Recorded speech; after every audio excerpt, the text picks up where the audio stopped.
कहते हैं इस दुनिया में सबसे बड़ी लड़ाई हम दूसरों से नहीं, खुद से लड़ते हैं। हम अपनी तुलना दूसरों से करते हैं, अपने घावों को छुपाते हैं, अपनी कमियों से लड़ते लड़ते खुद से नफरत करने लगते हैं। लेकिन सच्चाई ये है, जिस दरार को तुम अपनी कमजोरी मानते हो, वही शायद दुनिया की सबसे खूबसूरत चीज जन्म देने की ताकत रखती है। आज की कहानी दो घरों की नहीं, बल्कि दो सोचों की है। एक सोच जो खुद को परफेक्ट समझती है और एक सोच जो खुद को टूटा हुआ मानकर जीती है। पर जिंदगी हमेशा एक राज कहती है, परफेक्ट लोग रास्ते बनाते हैं, लेकिन टूटे लोग उन रास्तों पर फूल खिलाते हैं। और आज हम इसी सच को खोलने जा रहे हैं। एक समय की बात है, एक छोटे से गांव में एक मेहनती किसान रहता था। उसका जीवन बहुत सरल था। वो हर सुबह सूरज निकलने से पहले उठता और दूर की एक कुएं से पानी भरने लंबा रास्ता तय करता। वह अपने कंधे पर एक लकड़ी की लाठी रखता, जिसके दोनों ओर दो मिट्टी के घड़े बंधे होते। एक घड़ा बिल्कुल परफेक्ट था, चिकना, गोल और बेदाग। उससे पानी की एक बूंद भी कहीं नहीं गिरती थी। और वहीं दूसरे घर में एक छोटी सी दरार थी। उसी दरार से घर पहुंचने तक आधा पानी रास्ते में ही टपक जाता था। परफेक्ट घड़ा अपने आप पे बहुत गर्व करता था। वह अक्सर टूटी दरार वाले घड़े को ताना मारता, तुम्हारा क्या इस्तेमाल है, आधा पानी तो रास्ते में ही बह जाता है। किसान तुम्हें क्यों ढोता है, तुम तो बोझ हो। टूटा घड़ा चुप रहता, हर ताना उसे भीतर तक चुभता। धीरे धीरे उसने भी मान लिया कि वह सचमुच बेकार है। एक दिन वह दुख सहन नहीं कर पाया।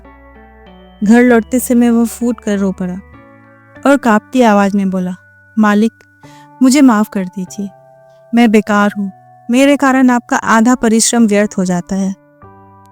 किसान हैरान हुआ। उसके स्वर में थोड़ी कोमलता थी।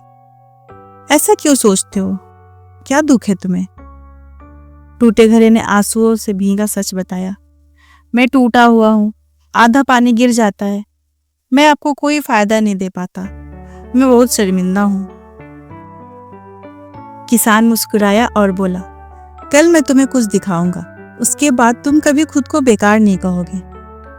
अगले दिन जब वे कुएं से लौट रहे थे, किसान ने कहा, आज रास्ते को ध्यान से देखना। दोनों घरों ने नीचे देखा। टूटे घड़े ने आश्चर्य से देखा। उसके तरफ पूरे रास्ते पर सुंदर सुंदर फूल खिले थे। हल्की हवा में झूमते फूल मानो मुस्कुरा रहे थे। परफेक्ट घड़े की तरफ मिट्टी सूखी और बंजर पड़ी थी। घर पहुंचकर टूटा घड़ा फिर भी दुखी हो गया। मालिक, फिर भी आधा पानी तो गिर गया, मैं असफल हूं। किसान उसके पास बैठ गया और बोला, क्या तुमने ध्यान दिया कि फूल सिर्फ तुम्हारी तरफ थे? टूटे घड़े ने सिर हिलाया। किसान बोला, क्योंकि मुझे शुरू से ही तुम्हारी दरार के बारे में पता था। कई महीने पहले मैंने रास्ते में बीज बो दिए थे। हर दिन तुम्हारी दरार से गिरता पानी उन बीजों को सींचता रहा और आज वे फूल बनकर खिल उठे हैं। हर सुबह वे मेरा रास्ता सुंदर बनाते हैं। यात्री रुककर उनकी महक से खुश हो जाते हैं। बच्चे खेलते हैं। ये सारी खूबसूरती तुम्हारी वजह से ही है। टूटे घड़े की आंखों में इस बार खुशी के आंसू बहने लगे। तभी परफेक्ट घड़ा भी धीरे आवाज में बोला, मालिक, मुझसे गलती हुई, मैंने इसे कमतर समझा, जबकि ये तो मेरे से भी बड़ा काम कर रहा था। मेरी सोच गलत थी, मुझे माफ कर दो। टूटे घड़े ने मुस्कुराकर कहा, मैंने तुम्हें माफ किया, हम सब गलती करते हैं। किसान ने दोनों घरों को देखते हुए बोला, दुनिया में कोई भी परफेक्ट नहीं होता, सबके अपने गुण होते हैं, अपनी कमजोरियां होती हैं। उसने परफेक्ट घड़े की तरफ देखा और बोला, तुम पानी सही सलामत घर पहुंचाते हो, यह बड़ी बात है। और टूटे घड़े की तरफ देखकर कहा कि तुम रास्ते में खूबसूरती पैदा करते हो, तुम भी उतने ही महत्वपूर्ण हो। फिर किसान बोला, अगर तुम दोनों ही परफेक्ट होते तो फूल नहीं होते, अगर तुम दोनों ही टूटे होते तो पानी नहीं पहुंचता। तुम दोनों ने मिलकर मेरी जिंदगी को पूरा बना दिया। तुम दोनों जरूरी हो, तुम दोनों अपने तरीके से परफेक्ट हो। उस दिन के बाद न परफेक्ट घड़ा घमंड करता, न टूटा घड़ा शर्मिंदा होता। दोनों ने समझ लिया, हर किसी की एक अलग भूमिका होती है और तुलना करना मूर्खता है। दोस्तों, हम सभी इन दोनों घरों जैसे हैं। कभी हम खुद को परफेक्ट समझते हैं, कभी टूटा हुआ। लेकिन सच ये है, हमारी खूबियां हमें खास बनाती हैं और हमारी कमजोरियां हमें मानवीय बनाती हैं। हमें कभी किसी की कमजोरी पे हंसना नहीं चाहिए और कभी अपनी कमियों से शर्मिंदा नहीं होना चाहिए, क्योंकि कई बार वही हमारी असली ताकत बन जाती है।